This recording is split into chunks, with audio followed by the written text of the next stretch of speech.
আল্লাহ পাকের পরে দুনিয়াতে যারা আমাদের সবচেয়ে বেশি আপন, মা বাবা, ভাই বোন, এই আপনজন রক্তের সম্পর্কের লোকজনের সাথে এখন সবচেয়ে বেশি ঝামেলা পোয়াতে হয়, ঝামেলা সৃষ্টি হয়। আর এই ঝামেলার সবচেয়ে বেশি ভুক্তভোগী হলো আমাদের প্রবাসীরা। এই ঝামেলার পিছনের সবচেয়ে মূল কারণটা হলো টাকা পয়সা, জায়গা সম্পত্তি, ঘরবাড়ি। তাই প্রবাসে আছেন, প্রবাসে থাকেন, এত উদার হয়েন না, এত উদারতা দেখায়েন না। অনেক কষ্টের বিনিময়ে টাকা পয়সা ইনকাম করেন, ওই টাকা পরিবার হাতে তুলে দিয়ে আপনিও ভবিষ্যতে ওই ঝামেলার ভুক্তভোগী হইতে যায়েন না।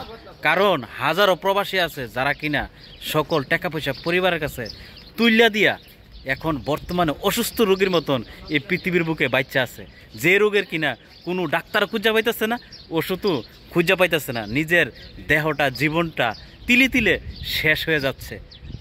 যার কষ্টের কথা, যন্ত্রণার কথা কারো কাছে শেয়ারও করতে পারতেছে না, বলতে পারতেছে না।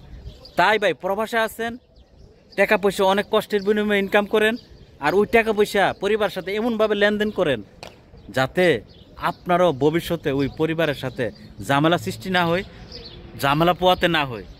কারণ টাকা ভাই এমন একটা জিনিস, যার কাছে যায় তার কথাই বলে। আপনার টাকা ডান হাত থেকে বাম হাত গেলেই বলবে যে ডান হাতকে আর আমি চিনি না।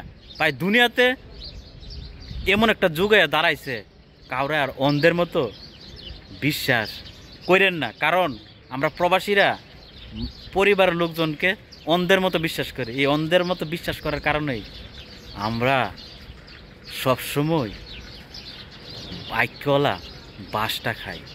তাই নিজের টাকা ভাই নিজের কাছে রাখার চিন্তাধারা করুন।